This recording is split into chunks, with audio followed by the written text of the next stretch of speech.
Go for it. Good evening, everyone, and thank you for joining. This Citizens Police Oversight Commissioner meeting is hereby called to order. The time is now 6:11 on September 11, 2025.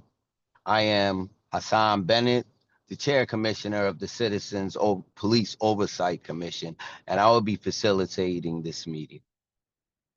This public meeting of the Citizens Police Oversight Commission was properly advertised pursuant to the Pennsylvania Sunshine Act. And with that being said, I will now call roll. Commissioners, please acknowledge you're here when you hear your name called.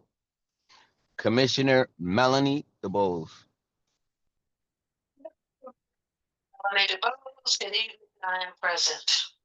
Good evening, Commissioner DeBose. Commissioner Michelle Enix Kenny. Commissioner Michelle Enix Kenny is present. Good evening, Chair. Good evening. Commissioner Gilberto Gonzalez. Commissioner Gilberto Gonzalez is at. Did anybody say anything? Commissioner Gilberto Gonzalez is absent. This is an unexcused absence. Commissioner Hakeem P.A. Present. Good evening, Commissioner P.A. Good evening. Commissioner Malika Rahman. I apologize. Let me take that back. Vice Chair Malika Rahman. Good evening, Chair. Vice Chair Malika Rahman is present. Hello, everyone. Commissioner John Solomon has an excused absence. Commissioner Erica Stewart. Commissioner Stewart present. Good evening, everyone. Good evening. Good evening, Commissioner Stewart. And last but not least, Commissioner Latanya Whitehead. Good evening, everyone. Commissioner Whitehead is present. Good evening, Commissioner Whitehead. Love your energy. I love your energy. Thank and you. With that being said, has everyone had a chance to review tonight's meeting agenda? There has been no one that says they have not reviewed tonight's meeting agenda. So with that being said, do I hear a motion to approve tonight's meeting agenda?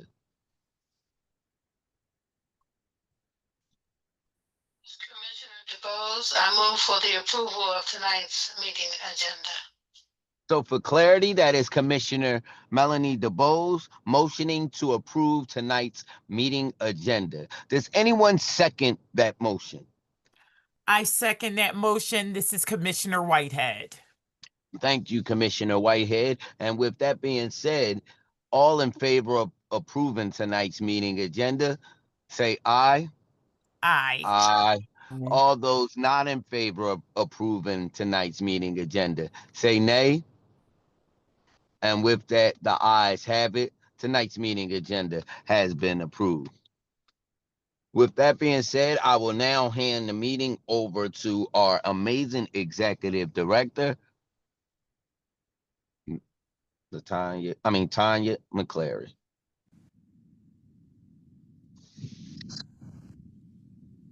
Good evening, everyone. Good evening. Good evening. Excited to bring our agency report to you this evening, so we can go to our first slide. So I always like to remind people about the mission of CPOC, and it is to oversee and investigate the conduct, policies, and practices of the Philadelphia Police Department. And currently, CPOC receives complaints of police misconduct. We audit and monitor internal affairs, investigations, and police disciplinary processes. We sit and vote on PBI panels at police discipline hearings. We conduct oversight of police shootings, analyze police data, develop policy recommendations and reports, and engage in outreach and training. Next slide, please. So why is civilian oversight necessary? And I always like to go through these because I think some people feel like it's not necessary. You know, when people have a George Floyd or Walter Wallace, people really understand why it's necessary. But when you don't have those kind of cases that rise to that level, some people may say, well, what is the purpose of a CPOC? And so the purpose of a CPOC is that we protect human rights, we promote constitutional policing, we increase public confidence and trust in the police, we build bridges between law enforcement and the public, we support effective policing, and we ensure greater accountability and enhance risk management. And I want to focus a little bit on the ensures greater accountability. So, as you all know, CPOC produces a lot of work. And some of that work is in the form of reports. And what we do in a lot of our reports when we're reporting out on whatever the topic is that we make recommendations to the Philadelphia Police Department. And that's a way of holding them accountable. You know, when CPOC points out something that we think could be improved or that we have questions about, it helps them when they respond or when they think about it, which helps them be more accountable to you, the community. And so that is one of the ways that we ensure accountability, is to make recommendations to the department for changes in their policies, procedures, trainings, whatever it is, outreach, when it is beneficial to the public and also to the police department. Next slide, please. And so our first division today that you're going to be hearing from is our investigation division. So before I turn it over to our director, I do just want to say to the public that one of the other ways is to that we ensure accountability and also effective policing is through data. And so I'm excited to announce to the community that we are hiring a data director. I have started a data division at CPOC, and I'm looking forward to seeing how we can use the data that we receive to really, really enhance and showcase and focus our work and other issues. You know, there's a lot of people that say, show me the data. And so we've been able to show you the data. We're going to be able to show it better when we hire this person. So we are in the process of hiring the director for that unit. And once that person is hired, we look forward to introducing them to the commission as well as introducing them to the community. And so with that, I'm going to turn it over to our Director of Investigations to take it from here. Thanks, Tanya. Good evening, everyone. This is Nick Cotto, the Director of Investigations, and we'll spend a few minutes talking about some of the notable developments in the investigation division over the last month. So as a refresher, we'll start right here with police shootings. When there is a police shooting, we receive a notification in real time from PPD. We'll respond to that scene in real time, receive a walkthrough from the investigators there. And after the shooting, we will receive materials from PPD to analyze them to better understand the incident. So our understanding is not just based on the information that we receive from the scene, but also copies of the evidence, if that's body-worn camera footage, if that's crime scene investigator photos, if that's surveillance video, witness statements, et cetera. So we can start piecing together a factual understanding of what has happened in these most serious cases of uses of force by PPD officers. It's important to remember that much of that information is confidential.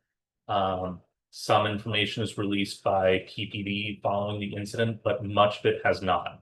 PPD and the District Attorney's Office are the entities, are the agencies that control that information and control whether or not information is released. So following a police shooting, it's important for us to not only understand internally what had happened, but also to develop a public statement so we can tell the public to the best of our abilities and to the extent that the law allows what had happened during that incident.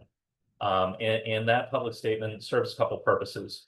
One, to summarize the facts that are consistent with our initial review of that evidence that I discussed, and also to identify categories of information that PPD or the District Attorney's Office may not have made public yet may be important for the public to know. And put another way, that may part of the public statement is essentially raising some questions about categories of information that we've come to understand that may be important for the public to know, so the public can also develop a full understanding of what has happened following a police shooting.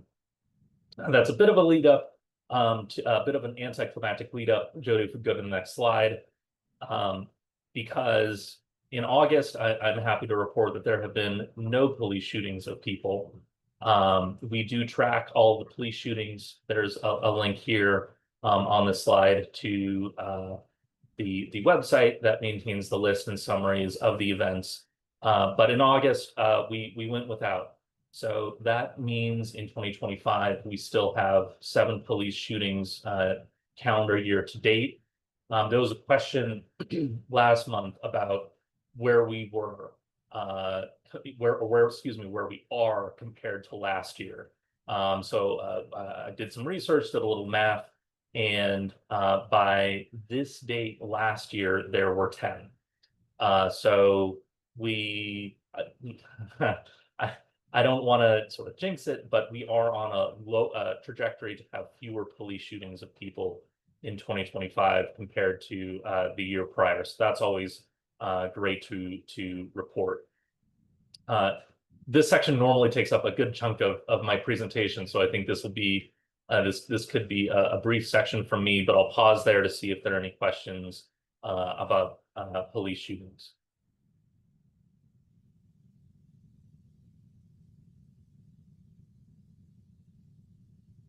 Terrific. All right, Jody, let's move right along. Thank you.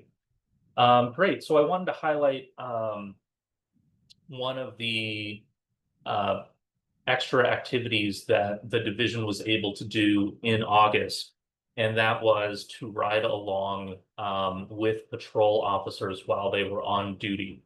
And so a few weeks ago, we did 2 separate ride-alongs in the 14th district, which is in Northwest Philadelphia. That really covers Germantown, Manayunk, Mount Airy, Chestnut Hill, that area of the city. And it was a terrific experience. I would highly recommend both members of the public and commissioners, if they have the time, inclination, and willingness to reach out to PPD to schedule a ride along, because that is a program that's available to members of the public. It doesn't have to just be CPOC staff.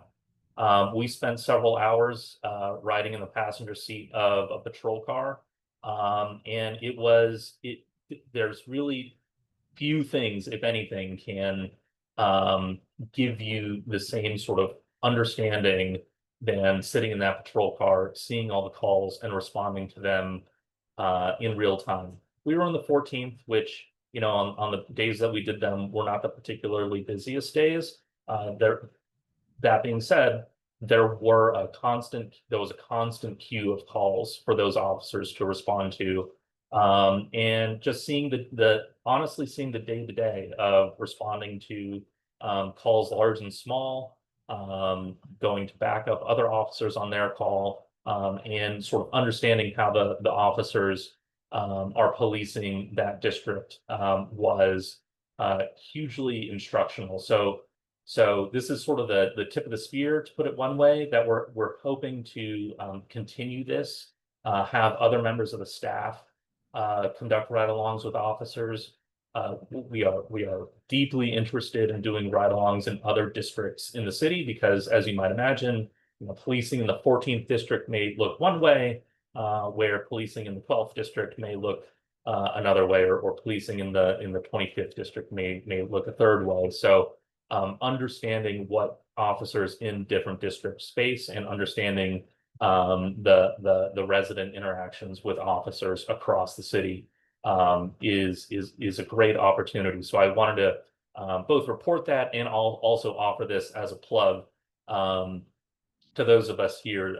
If you're interested, certainly reach out to me. I can help coordinate those ride-alongs in the future. So this is, again, I'm hoping in the future to be able to report that we're going on more of these to get that experience. So any questions? I'm intentionally not just, you know, going about sharing war stories with about our time there, but I'll pause there to see if there are any questions from the commissioners about that experience.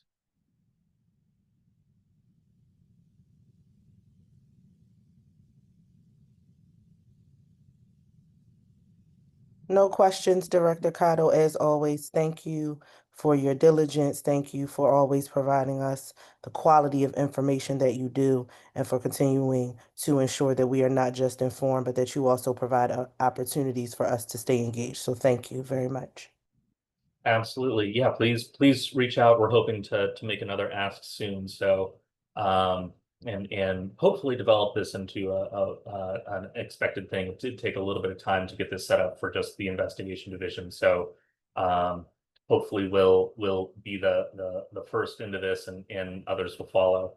The other update that I don't have a slide for, but also wanted to report out to the commission, was, you know, we are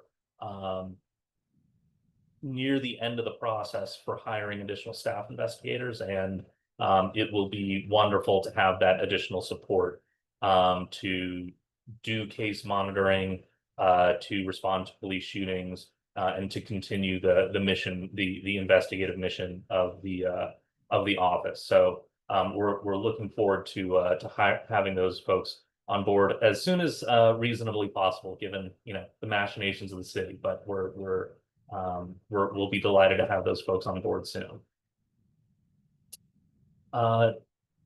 Shodi, we can go to the next slide, although that might be the end. Yep. So those are the updates for the investigation division.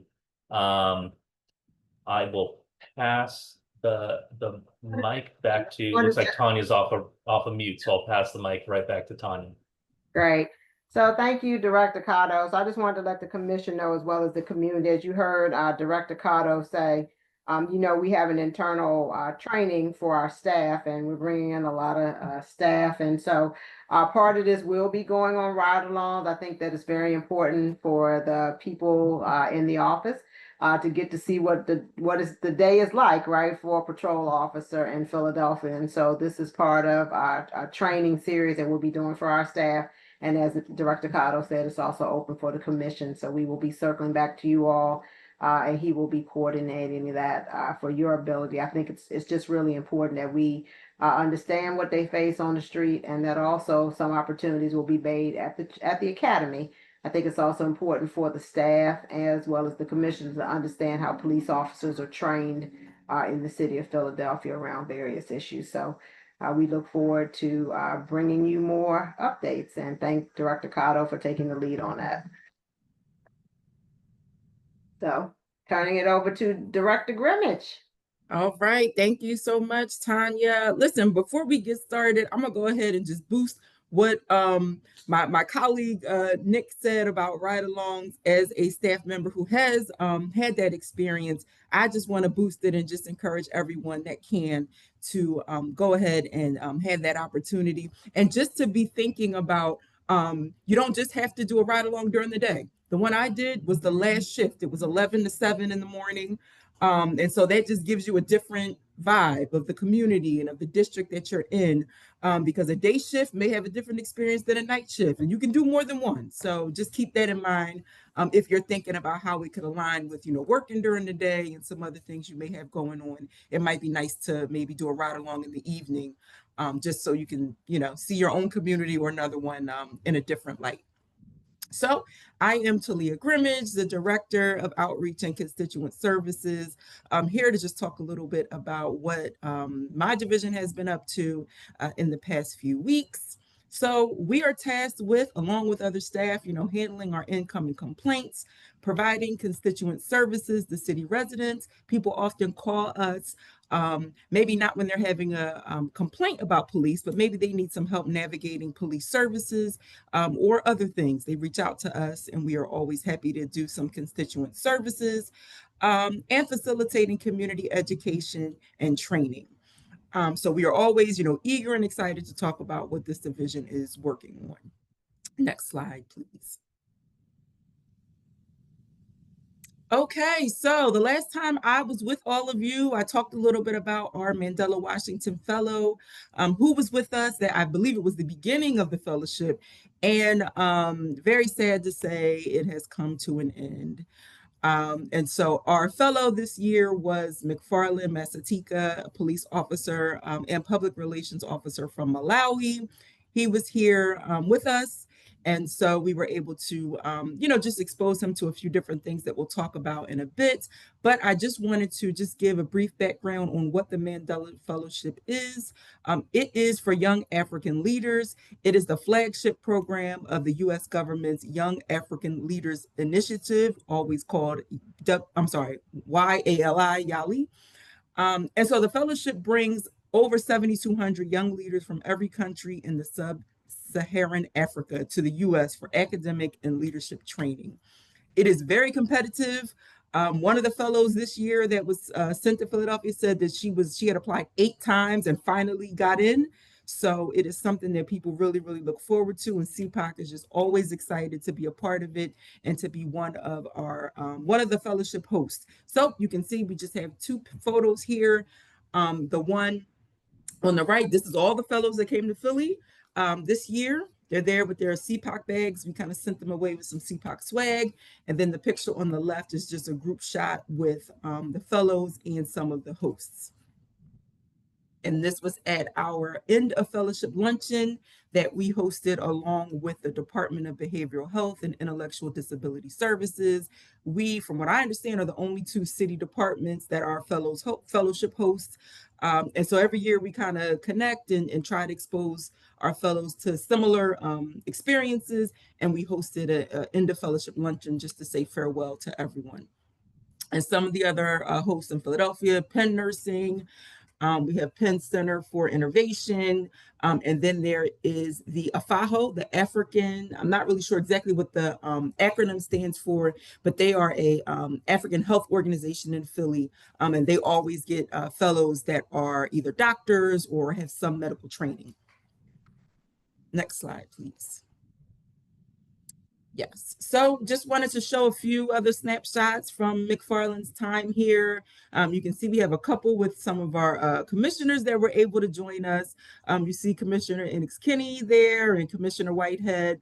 And so this is just kind of a list of some of the things that we were able to put together for our international guests. You see McFarland there with Commissioner Bethel, a photo at the Forensic Science Center, and DIVIC, which is the Delaware Valley Intelligence Center, along with PPD's Behavioral Health Unit. That's at the top, and then at the bottom, that is a photo with Damon and 3 fellows, along with Jamil Owens, who is one of the community liaisons for the Children's Hospital Center for Autism Research.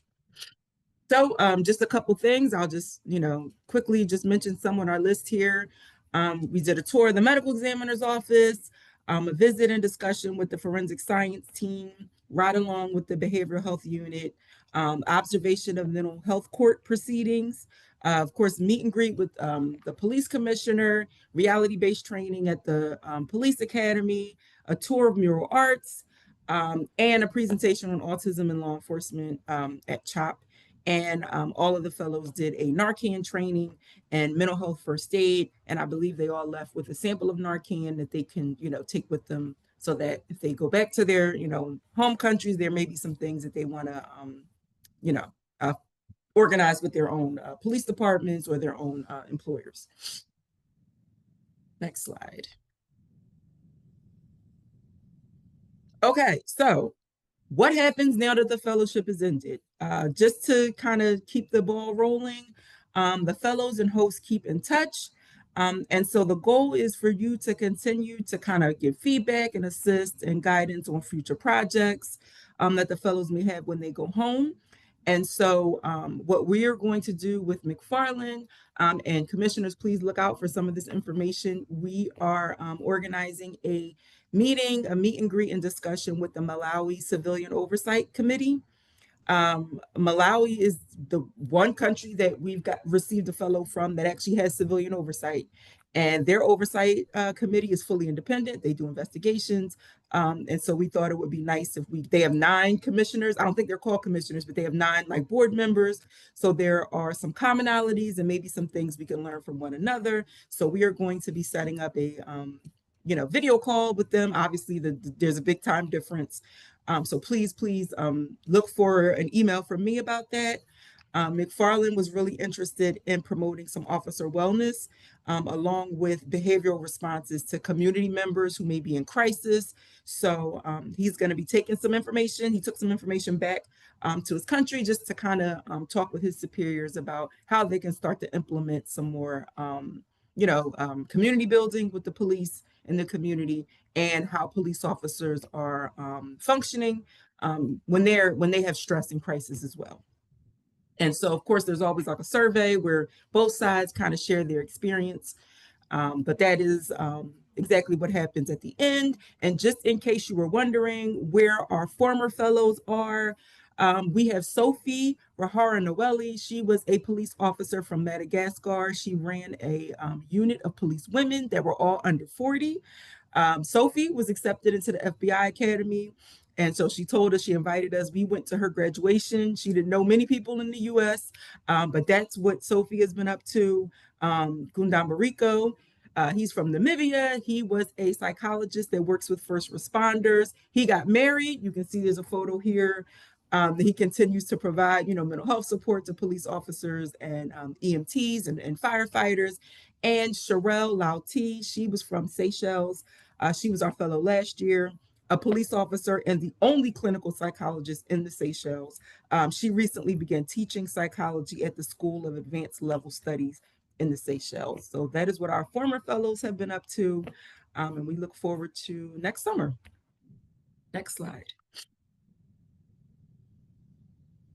Okay, we gave our oversight presentation to recruit class 412.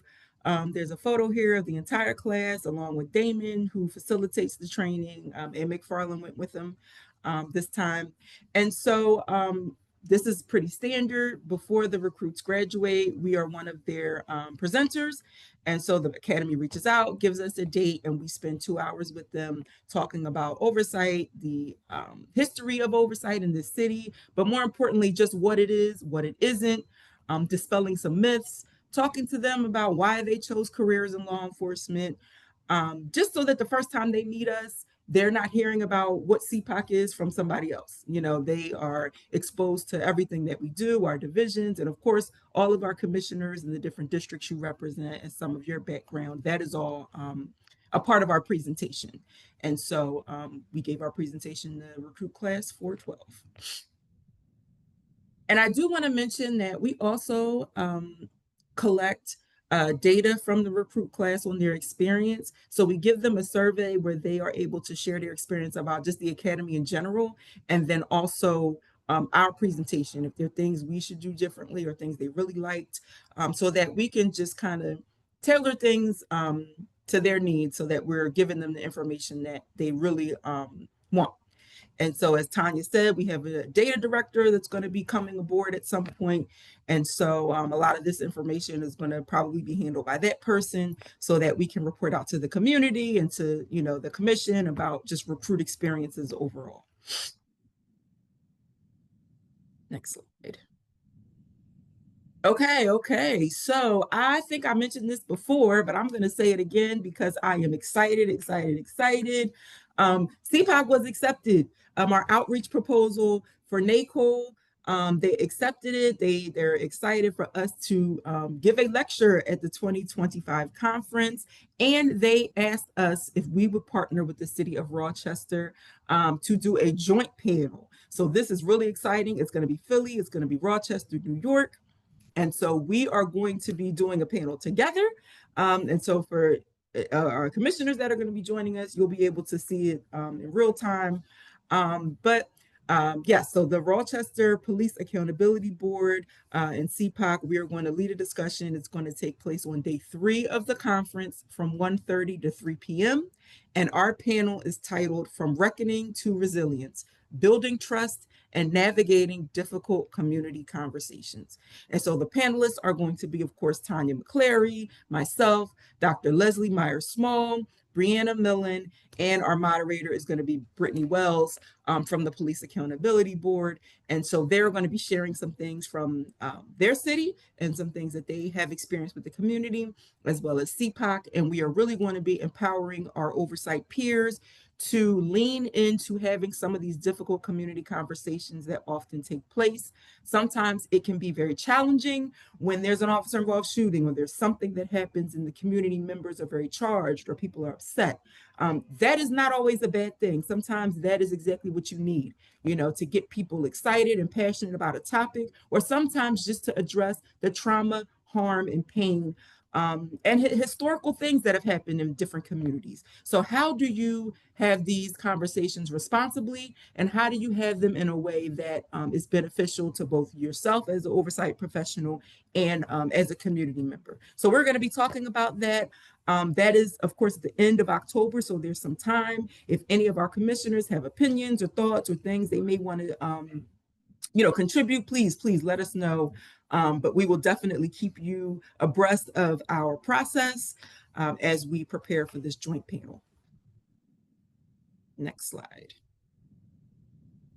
Okay, just some community tips and upcoming things. Of course, we have all of our PBI dates here for the rest of the month. These are, I'm sorry, not all of our PBI dates. These are our CAPs, the complaints against police. These are open to the public because they are complaints from the public. There are some internals that are not open to the public. So these are the CAPs. If anyone is ever interested in seeing what the police disciplinary process looks like, you're more than welcome to come to these hearings. There's some information on the slide here about the number to call, because sometimes there might be some changes in the time or the hearing may not go forward. We have our dates for our commissioner public meetings, and this is just a safety tip for the first day of school. You know, we know it's back to school time, and I have seen a flood already on my timeline of parents with pictures of their kids and, you know, so-and-so is this age and they go to this school. This is not something you want to do. You want to be safe. You know, certainly you want to highlight your child is maybe going to another grade, but you want to do it in a way that doesn't identify, you know, some information that can kind of put your young person at risk. And I did want to mention that the CAP on the 30th has been canceled. So we'll go ahead and maybe update this graphic, but that one has been canceled. So it's not open, you know, to the public, obviously. I think that's the last thing I have for right now. It's up to date online and on our agenda, but this graphic, it does still list it. So just wanted to mention that. I'll pause here if there are any questions, reflections, thoughts, ideas. But if not, I will turn it back over to Tanya. So I'll wait a moment. So Does any, go ahead. Sorry, Chairman. does any commissioner have questions or comments for the Director of Outreach, Talia Grimmage? Chair, this is Vice Chair Rothman. I just have one question and a comment. So I'll make my comment first. Director Grimmage, thank you very much for your efforts. Thank you for keeping us informed and keeping the community engaged as well. I do have a question though. As we gear up for the month of October for Faith in Blue, does CPOC have any planned efforts to engage with the community around the Faith in Blue, since one of our goals is to build community trust between the police department and the community? Yes, ma'am. So this year, I didn't get any information about Faith in Blue for 2025. I believe we participated in the past, but I definitely think that's something that's beneficial that we need to do. We've done some work, you know, with the different districts and their chaplains. So I know that this is a big event that, you know, the community definitely participates in. So maybe you and I can talk after this, because I think we need to put that on our calendar and make sure we make a priority to be present. Absolutely. And I did want to mention, you know, we do have a big fall and the spring coming up. So I know we spent a lot of time tonight talking about maybe some of our international efforts, but we certainly have some things planned locally that we'll be sharing with everybody. Thank you very much. I'll be sure to get in contact with you about that, okay? Yes, ma'am. Thank you. Since Vice Chair Rockman talked about October, I just want to keep the public, we are always doing something. Director Grimmers doesn't let the dust settle under her feet in that division. As you all know, back in May, we commemorated the 5-year anniversary of the killing of George Floyd. And this year is also the 5-year anniversary of the killing of Walter Wallace. And so please keep an eye out. We are planning 2 events.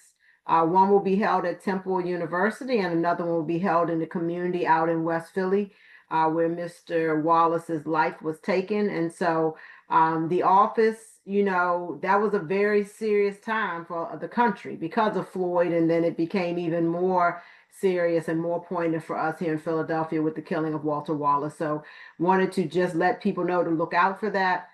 Director Grimmage, as well as General Counsel Twigg in the leadership, as well as our Deputy Director Uwario Sayande in the leadership of those events. But we will keep you all abreast. And so October will be a busy month. And so I thank you, Vice Chair Rockman, for reminding us of the faith community as well. And so October will be very busy for us, but it's a good kind of busy.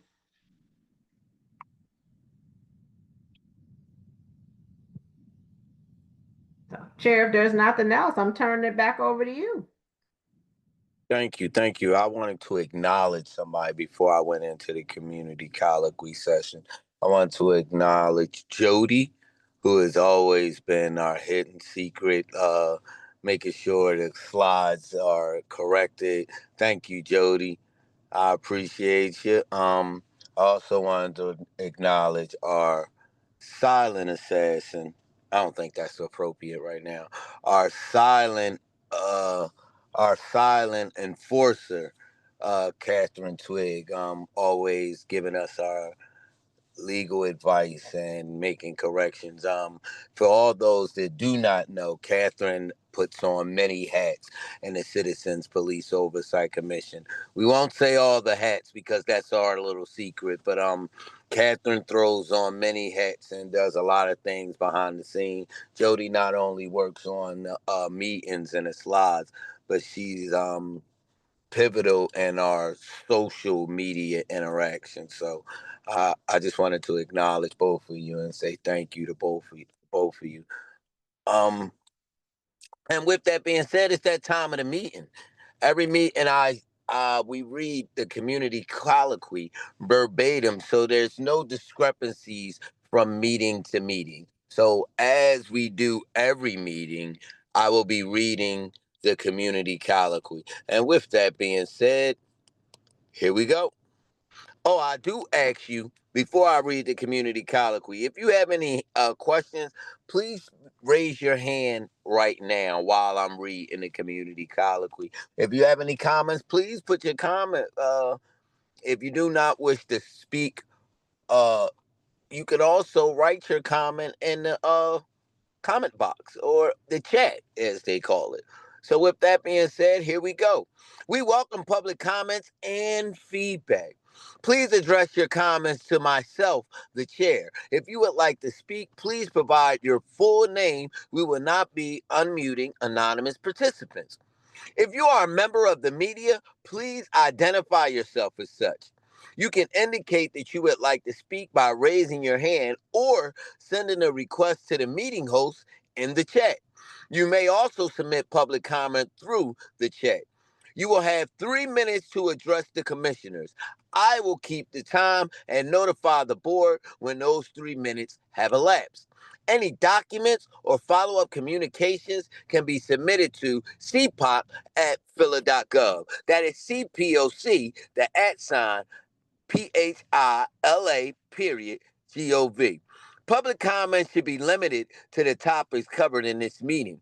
All public commenters must refrain from offensive language, threats, and or harassment. Participants that violate these instructions will be removed from the meeting. While we welcome your public comment and feedback, commissioners may not be able to respond to your questions or comments during tonight's meeting. Every attempt will be made to follow up by phone or email after the meeting. You may contact the Citizens Police Oversight Commission by using the email address I stated earlier, cpoc@phila.gov, or call 215-685-0891.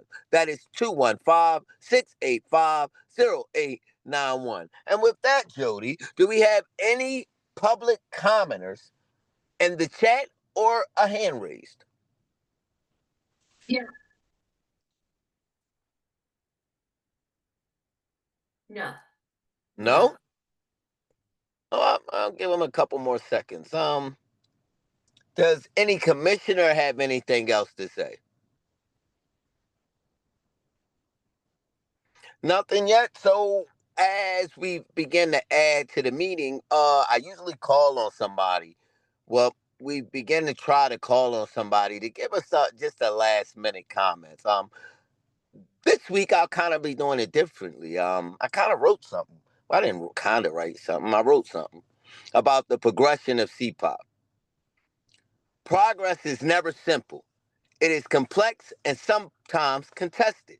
As Frederick Douglass said, if there is no struggle, there is no progress. His words remind us that real change requires persistence and unity.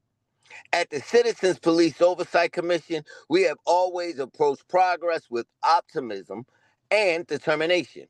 What began as Councilman's baby has grown into a body of trained, educated members who understand that we must work together and speak with purpose to form a body. I celebrate the strides made, but we also recognize the deep-rooted injustices that remain and the long journey ahead of us. Communities across Philadelphia depend on us to move forward with clarity, courage, and accountability. To the city of Philadelphia, we thank you for your trust. We welcome your partnership as we continue this mission, because true progress is something we must achieve. And I appreciate not only the founding commissioners, but the newly appointed commissioners, as well as the staff. That goes from ED all the way down to everyone in the office. I appreciate all of you, and it has been a pleasure to work with you. All right? I just wanted you all to know that. Thank you. Do we have any other comments? Yep. And with that said, you guys know what time it is. Can I have a motion? Vice Yes. Rockman here, Chair. Mm-hmm. Motion that we adjourn tonight's meeting at 6:53 p.m. That is Commissioner Rockman, our vice chair, motioning that this meeting be adjourned at 6:53 p.m. Does anyone second that motion?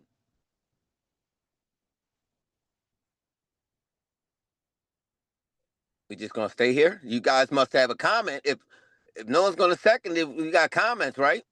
Commissioner Michelle Enix Kenny, I second the motion. That is Commissioner Michelle Ennis Kenny for clarity, seconding the motion to adjourn this meeting. All those in favor of adjourning this meeting, please say aye. Aye. Aye. All those not in favor and would like to continue sitting here, please say nay. And with that, the ayes have it. Good evening, ladies and gentlemen. Thank you for attending the Citizens Police Oversight Commission meeting. And until next time, you guys enjoy.